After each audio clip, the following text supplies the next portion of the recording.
Symmetric difference क्या होता है?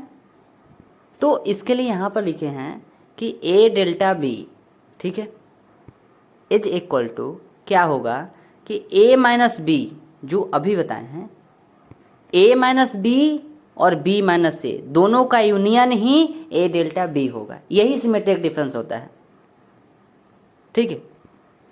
ए माइनस बी और बी माइनस ए और यूनियन ले लेना है। ए और बी क्या है? ए और बी जो है ना सेट्स है, दोनों का यूनियन पर डिफरेंस वाला, ए माइनस बी और बी माइनस ए।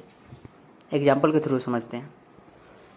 जैसे एक सेट है हमारे पास, वही एग्जाम्पल लेंगे 1, 2, 3। बी हमारे पास एक सेट है जिसमें एलिमेंट जो है ना 2, 3, 4, 5। ये हमारे पास क्वेश्चन के रूप में होगा। क्या करना है हमें इसका सिमेट्रिक डिफरेंस निकालना है। सिमेट्रिक डिफरेंस कैसे निकालेंगे? तो इस टाइप से निकालेंगे। लिख दिया है इसको, ये जो है ना, यही सिमेट्रिक डिफरेंस इस टाइप से निकालेंगे। इसको कहाँ लिख दिए? यहाँ पर लिख दिए, क्योंकि यही हमें निकालना है। इसमें हमें ज़रूरत किन किन चीज़ों का है? ए माइनस बी, बी माइनस ए। सबसे पहले ए माइनस बी निकालेंगे, फिर बी माइनस ए निकालेंगे। इसका ज़रूरत इसमें आएगा, सिमेट्रिक डिफरेंस निकालने में आएगा। तो हम यहाँ पर निकाल लेते हैं, तो आंसर तो वही आएगा जो अभी बताए हैं, क्योंकि क्वेश्चन वही है। पर एक बार फिर से समझते हैं। ए माइनस बी का मतलब क्या है कि ए में से ओ एलिमेंट्स हटाना है जो बी वाला है ना। ए में से क्या हटाना है? बी वाला एलिमेंट्स हटा देना है। जो इसमें का है वो इसमें भी है, उसको हटा देना है। इसमें 2, 3 है, इसमें भी 2, 3 है ना। ए का तो है पर बी में भी अवेलेबल है, तो जो बी में अवेलेबल है उसको हटाइए। 4, 5 है, इसमें नहीं है, उससे हमें कोई मतलब नहीं है। जो है उस पर ध्यान दीजिए। बी वाले में 2, 3 है जो कि ए में भी अवेलेबल है। ख़त्म। एक बार थोड़ा सुनिए कि ए में से ओ एलिमेंट्स हटाना है, इसमें से ओ हटाना है जो बी में भी, जो बी का भी हिस्सा है, ठीक है। बी का हिस्सा 2, 3 भी है, इसमें भी है। ख़त्म। 1 क्या बचा इसमें? बी माइनस ए। बी में से इसमें से ओ हटाना है, ओ का मतलब वो नहीं, ओ हटाना है जो ए में भी अवेलेबल है। ए में क्या है? 1, 2, 3। क्या इसमें से कोई बी में भी है? 2 और 3 बी में है, तो ये खत्म हो जाएगा 4, 5। ठीक है। अब इसको इसमें रखेंगे, रखने का कोई ज़रूरत नहीं है, डायरेक्ट भी यहाँ पर लिख दे रहे हैं, क्योंकि दोनों का यूनियन लेना है। ए माइनस बी और बी माइनस ए। ए माइनस बी ये वाला है और बी माइनस ये वाला है। इन दोनों का यूनियन लेना है। तो यूनियन में क्या होता है? सब आ जाता है, यानी 1 भी आएगा, 4 भी आएगा, 5 भी आएगा। आप चाहें तो यहाँ पर लिख कर भी, यूनियन लगा कर भी कर सकते हैं, ठीक है। फिलहाल आई होप आपको समझ में आया होगा। तो ये हो गया सिमेट्रिक डिफरेंस।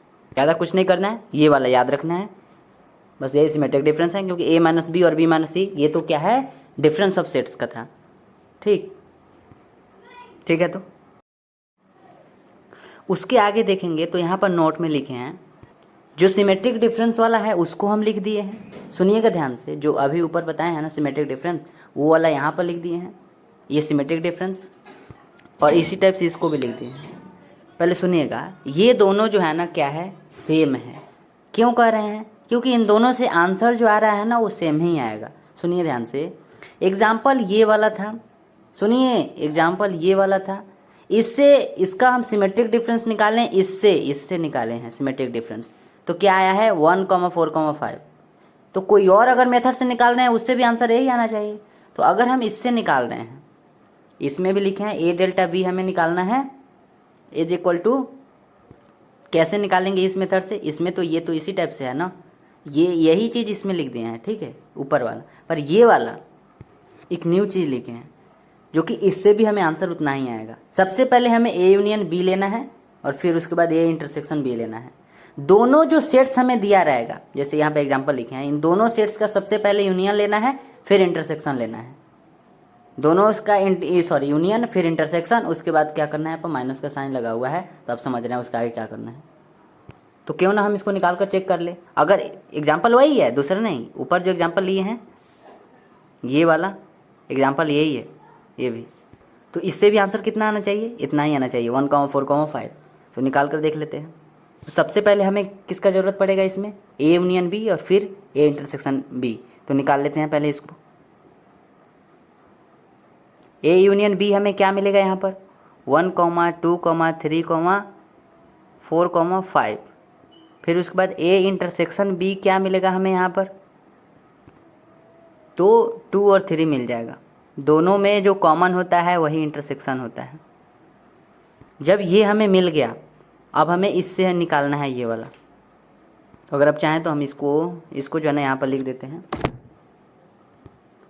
तो सबसे पहले क्या है वहाँ पर, A delta B is equal to है ए यूनियन बी पहले लेना है और फिर उसके बाद क्या करना है ए इंटरसेक्शन बी। ठीक है, अब यहाँ से क्या आ जाएगा, तो इसमें से अगर ध्यान से देखेंगे तो आप चाहें तो पहले सुनिए, आप चाहें तो इसको यहाँ पर लिख लीजिए और ए इंटरसेक्शन बी जो आया है उसको यहाँ पर लिख लीजिए। ठीक है, और फिर उसके बाद माइनस का साइन है ना, डिफरेंस का यहाँ पर, तो डिफरेंस हम निकालेंगे। ठीक, नहीं तो आप ऐसे भी समझिए कि यहाँ से अगर हम खत्म करना चाहते हैं तो सबसे पहले यहाँ पर ए यूनियन बी लिखना है, यानी कि ए यूनियन बी में से वो हटाना है जो ए इंटरसेक्शन बी का हिस्सा है। ए यूनियन बी में से क्या हटाना है, जो ए इंटरसेक्शन बी का भी हिस्सा है। यहाँ पर ध्यान से देखेंगे तो दोनों आपको सामने दिख रहा है। सीधी बात हम क्या करना चाह रहे हैं कि इसमें से वो चीज़ें हटा दीजिए जो बी का भी हिस्सा है। इसमें क्या ऐसा दिख रहा है जो बी में भी अवेलेबल है, तो बी में 2, 3 है, क्या इसमें 2, 3 दिख रहा है, हटा दीजिए। बचा क्या 1, 4, 5। तो आंसर क्या आ जाएगा यहाँ से 1, 4, 5। और ज़रूरत नहीं है कि आप ऐसे हैं, आप यहाँ पर इसको लिख कर भी आप निकाल सकते हैं, पर समझने वाली बात है, अगर समझ में आ गया तो ठीक है, नहीं तो लिख कर भी आप यहाँ पर इसको जो है ना यहाँ पर, और ये इंटरसेक्शन बी जो है ना 2, 3 आया है तो उसको इसके सामने लिख कर फिर उसके बाद आप निकाल सकते हैं।